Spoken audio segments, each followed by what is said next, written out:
Hello guys. आज हम पढ़ने जा रहे हैं सिविक्स में चैप्टर फर्स्ट जिसका नाम है चैप्टर सेकंड जिसका नाम है constitution design.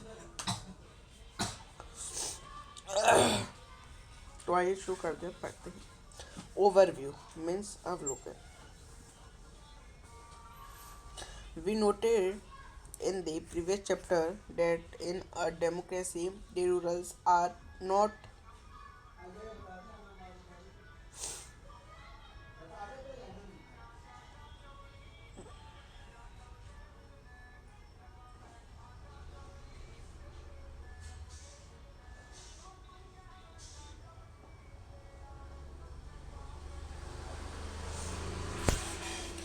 We noted in the previous chapter that in a democracy, the rulers are not free to do what they like.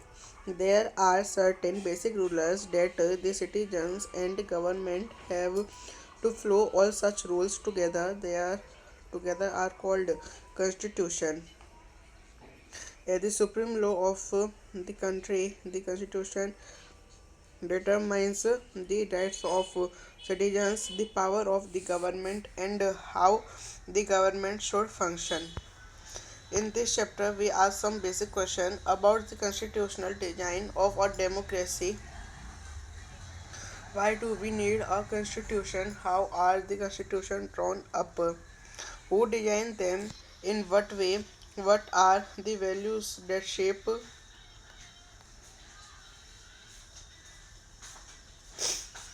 the constitution in democratic states? Once a constitution is accepted,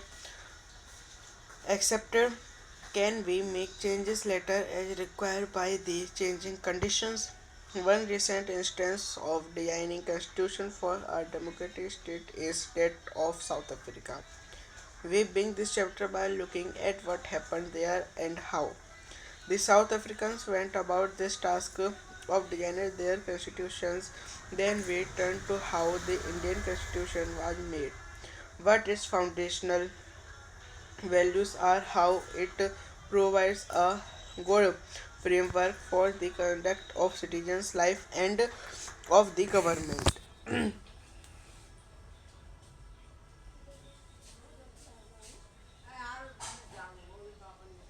पिछले अध्याय में हमने देखा कि लोकतंत्र में शासक लोग मनमानी करने के लिए आज़ाद नहीं हैं।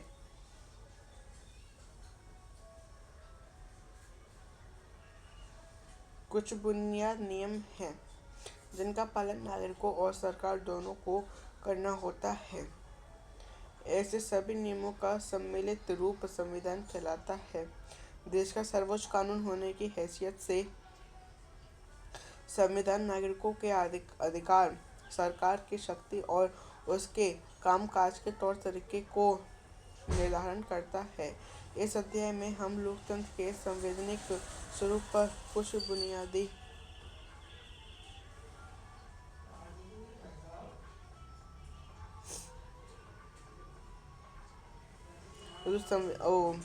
सरकार दोनों को करना होता है। ऐसे सभी नियमों का सम्मिलित रूप संविधान कहलाता है। देश का सर्वोच्च कानून होने की हैसियत से संविधान नागरिकों के अधिकार, सरकार की शक्ति और उससे कामकाज के तौर तरीके का निर्धारण करता है। इस अध्याय में हम लोकतंत्र के संविधान स्वरूप पर कुछ बुनियादी सवाल उठाएंगे। हमें संविधान की जरूरत क्यों होती है? संविधान बनते कैसे हैं? उन्हें कौन बनाता है और किस तरीके से बनाता है? किसी लोकतांत्रिक देश के संविधान को आकार देने वाले मूल्य कौन कौन से हैं? एक बार संविधान बन जाने के बाद क्या हम बाद में बदलती स्थितियों के अनुरूप उसमें बदलाव कर सकते हैं? हाल के दिनों में संविधान बनाने का एक उदाहरण दक्षिण अफ्रीका का है। वहाँ क्या हुआ और दक्षिण अफ्रीकी लोगों ने किस तरह अपने संविधान निर्माण के काम को अंजाम दिया, हम इस अध्याय की शुरुआत में इसी अनुभव पर गौर करेंगे। इसके बाद हम भारतीय संविधान के निर्माण और इसके पीछे के मौलिक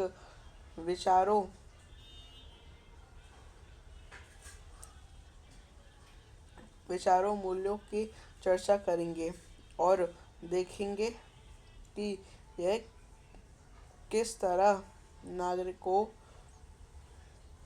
के जीवन और सरकार के अच्छे कामकाज के लिए बढ़िया ढांचा उपलब्ध करता है। Democratic Constitution in South Africa. I have fought against wild domination, and I have fought against black domination. I have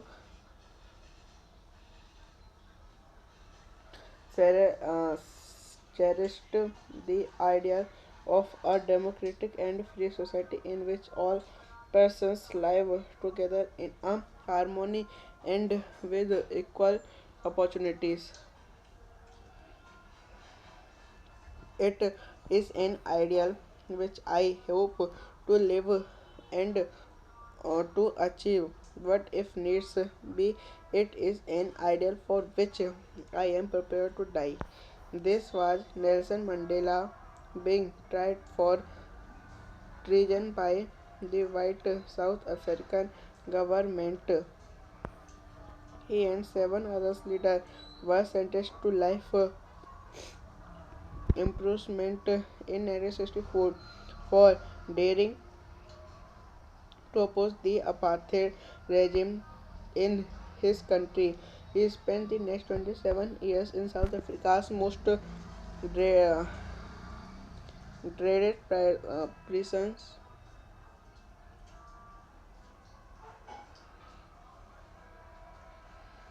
Robben Island.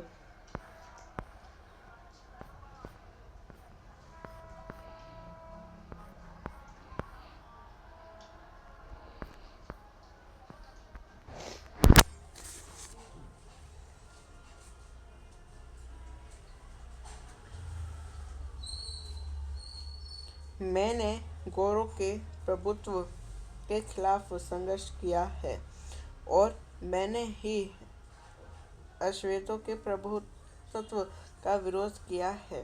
मैंने एक ऐसे लोकतांत्रिक और स्वतंत्र समाज की कामना की है, सबको समान अवसर उपलब्ध हों।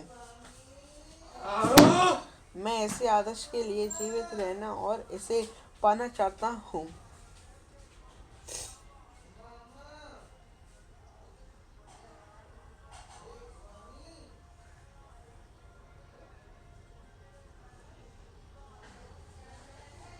पूरे मेल जोल के साथ रहें और सबको समान अवसर उपलब्ध हो। मैं इस आदर्श के लिए जीवित रहना और इसे पाना चाहता हूँ और अगर जरूरत पड़ी तो मैं इस आदर्श के लिए मैं जान देने को भी तैयार हूँ।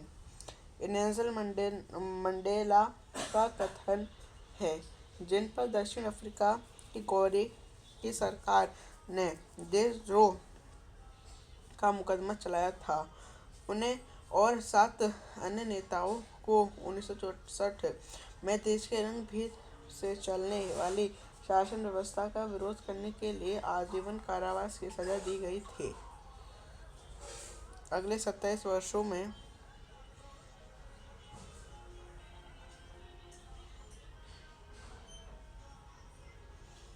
उन्हें दक्षिण अफ्रीका की सबसे भयावह जेल रोबन द्वीप में कैद रखा गया था।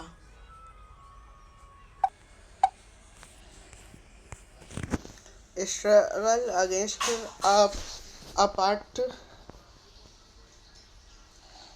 apartheid. Apartheid was the name of a system of racial discrimination unique to South Africa. While Europeans imposed this system on South Africa during the 17th and 18th centuries, the trading companies from Europe occupied it with arms and force in the way they occupied India. But unlike India, a large number of whites had settled in South Africa and became the local rulers. The system of apartheid divided the people and labeled them on the basis of other skin colors. The native peoples of South Africa are black in color. They made up about three-fourths of the population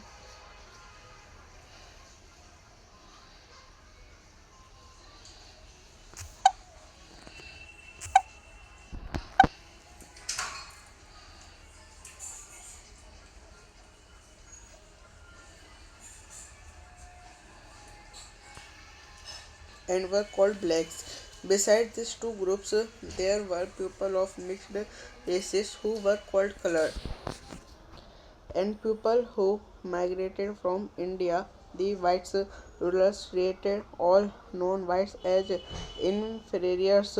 The non-whites did not have voting rights. The apartheid system was particularly oppressive for the blacks.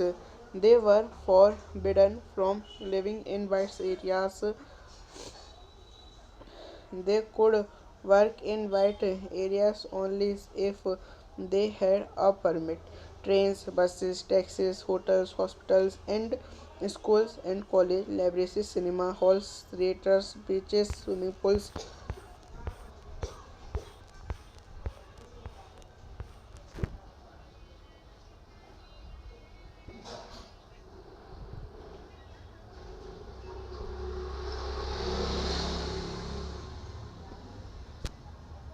public toilets were all separate for whites and black.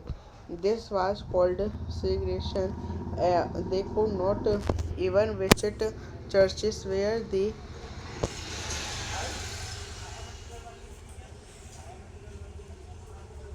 whites worshipped. Blacks could not form association or protest against the terrible treatment. Since 1950, the black color and Indians fought against the apartheid system. They launched protest marches and strikes. The African National Congress (ANC) was the umbrella organization that led the struggle against the policies of segregation. This included many workers' unions and the Communist Party. Many sensitive whites also joined the ANC, opposed the apartheid, and played a leading role in this struggle. Several countries denounced apartheid as unjust and racist, but the white racist government continued to rule by torturing and killing thousands of black colored people.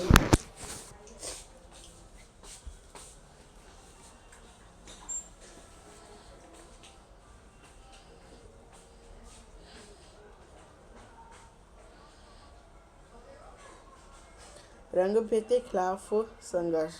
रंगभेद नस्ली भेदभाव पर आधारित उस व्यवस्था का नाम है जो दक्षिण अफ्रीका में विशेष तौर पर चलाई गई। दक्षिण अफ्रीका पर यह व्यवस्था यूरोप के गोरे लोगों ने लादी थी।